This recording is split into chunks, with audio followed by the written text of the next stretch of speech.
कैसे हैं दोस्तों आप लोग? हमारे देश में धर्म को कैसे खेल लिया जाता है, कैसे राजनीति कर ली जाती है, बड़ा मजाक है। गवई साहब ने विष्णु जी पर एक टिप्पणी की जो कि गलत थी, क्योंकि उन्होंने आज तक कभी दूसरे धर्मों के ऊपर ऐसी टिप्पणी नहीं की है। अब उनकी क्या सोच थी वो बेहतर जानते होंगे। लेकिन ये लड़ाई ब्राह्मण बनाम दलित कर दी गई। बड़ा मजा है। मतलब बुद्धिज्म को भी डिवाइड कर दिया। एक बुद्धिज्म हो गया गौतम बुद्ध जी का, जो सनातन परिवार में पैदा हुए थे, और एक बुद्धिज्म हो गया अम्बेडकर जी का, वो अलग मान लिया गया, डिवाइड हो गया दोनों, वो भी भगवान हो गया ऐसे। अरे भाइयों, कभी आपने सोचा कि 5 सल्तनतें इस देश में विनाश करते रही, फिर मुगल रहे 300 साल, फिर ब्रिटिश रहे 200 साल, कभी इनके बारे में किसी ने कुछ कहा है? नहीं। पता नहीं क्या प्रेम इन लोगों के साथ में। माना कि भाई इसमें कोई जातिवाद नहीं था, छोटा बड़ा, कोई तलवार के दम पे, कोई लालच में धर्मों में कन्वर्ट हुआ। क्योंकि भारत में इससे पहले ना मुसलमान थे, ना ईसाई थे, ना दूसरे धर्म के थे। सिख धर्म भी बाद में पैदा हुआ।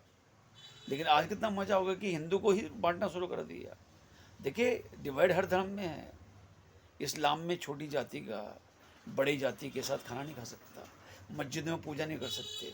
इवन आप सिखों में देख लीजिए, आप रहदास जी का गुरुद्वारा अलग है, गुरु नानक जी का गुरुद्वारा अलग है, और आपके बुद्धिज्म में भी डिवाइड हो गया। मतलब लोग तो वही हैं भाई, डिवाइड किस लिए? जो ये मुसलमान बने, ईसाई बने, थे तो हिंदू, कोई सनातनी थे, कोई दूसरे बाहर से तो आए नहीं थे। मतलब आज दलित और ब्राह्मण किसने किया था सब ये? जो वर्ण व्यवस्था बनी थी वो काम के हिसाब से बनी थी, वो किसी चमड़ी के हिसाब से नहीं बनी थी। लेकिन इतनी आक्रमणकारी आए इस देश में और कब्जा करते चले गए, उन्होंने डिवाइड कर दिया, उन्होंने तरीका पाल लिया। जैसा पॉलिटिकल पार्टीज हैं कि कांग्रेस पार्टी ने तेलंगाना में 2500 एकड़ ज़मीन कब्रिस्तान को दे दी, वक्फ बोर्ड को, जो कि आर्मी की ज़मीन थी, बाद में वापस देनी पड़ी। कितना टूल इस्तेमाल करेंगे, और अपने हिंदू कर रहे हैं ये। बाहर करने दलित में हिंदू हैं, चलो हिंदू ना माने अपना आपको आज की डेट में, उनके मन में कुछ और हों, लेकिन हैं तो उसी देश के पैदा। कितना डिवाइड करोगे?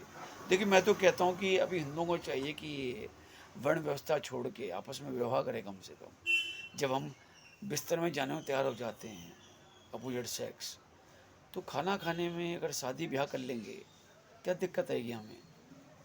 हैं तो अपने लोग। ये बजाय दूसरे धर्म में पलटने के और दूसरे धर्म को सपोर्ट देने के, जिसके कारण लड़ाई झगड़े में वो फ़ायदा उठा रहे हैं। बाहर से पैसा आ रहा है इस देश को तोड़ने के लिए, ये वो नेता नेता मजे ले रहे हैं। देखिए, कल कुछ देश में होगा, सब भाग जाएंगे सारे। इनमें इन्होंने सबने विदेशों में मोटा इन्वेस्टमेंट कर रखा है, बच्चे बाहर पढ़ रहे हैं। जब तक इन्हें लगा कि देश में शांति है, यहाँ रहेंगे, और शांति न होने के बाद भाग जाएंगे, गारंटेड है। हम लोग आपस में क्यों लड़ रहे हैं? ब्राह्मण दलित ये सब झगड़ा किस लिए? कुछ चंद लोग जो भड़का रहे हैं उसको, उनके लिए। अरे हमारे पुरखे तो साथ ही रहे हैं ना, अलग तो नहीं थे। तो ध्यान दीजिए इस बातों में। बंटने से बजाय जुड़ें, आपस में विवाह करें, बंदी से ख़त्म करें अपने धर्म में, वही फ़ायदा होगा।